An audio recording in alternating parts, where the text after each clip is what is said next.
একটা পাত্রে আমি নুন এবং হলুদ দিয়ে ইঁচড় সেদ্ধ করতে বসিয়েছি। ইঁচড় সেদ্ধ হয়ে গেছে, এখন জল ঝরিয়ে নেব।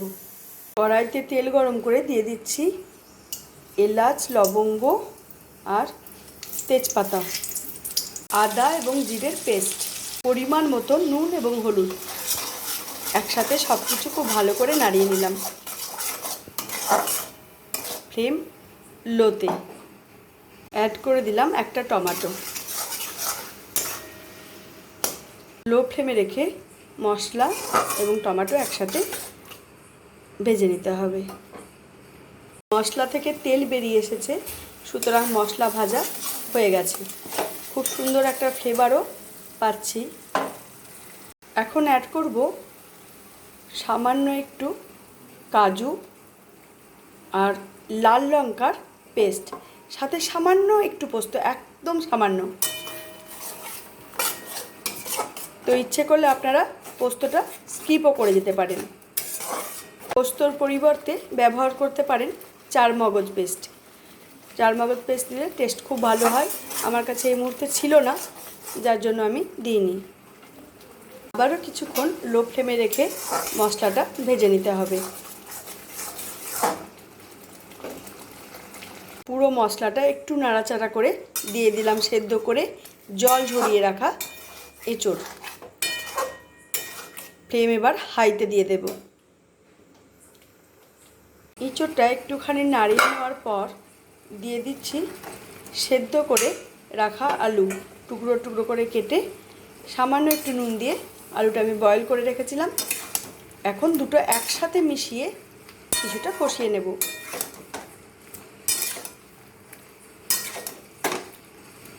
এখন ফ্লেম মিডিয়াম টু লোতে থাকবে। খুব ভালো করে নাড়িয়ে নিয়ে দিয়ে দিচ্ছি 1 চামচ ধনেপাতার পেস্ট,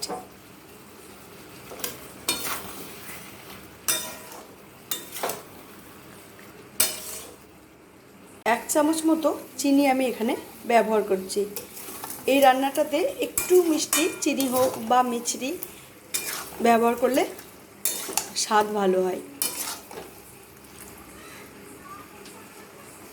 কষানো একেবারে কমপ্লিট হয়ে গেছে। অ্যাড করলাম সামান্য পরিমাণ জল। খুব ভালো করে নাড়িয়ে দেব।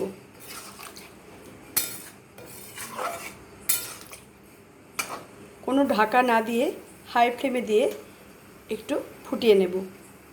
গ্রেভি অনেকটাই ঘন হয়ে এসেছে। এখন অ্যাড করে দিয়েছি কাসুরি মেথি।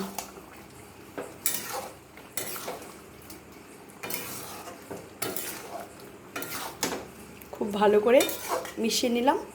কয়েক সেকেন্ড একটু ফুটিয়ে নেব। এখন অ্যাড করতে হবে ঘন করে ফুটিয়ে রাখা দুধ। আপনারা কেউ চাইলে এর মধ্যে আমুল দুধ গুলেও দিতে পারেন, তাতে স্বাদ আরও বেশি হয়। এখানে আমি আমুল দুধ ব্যবহার করিনি, শুধুমাত্র গরুর দুধ খুব ভালো করে ফুটিয়ে রেখে ব্যবহার করলাম।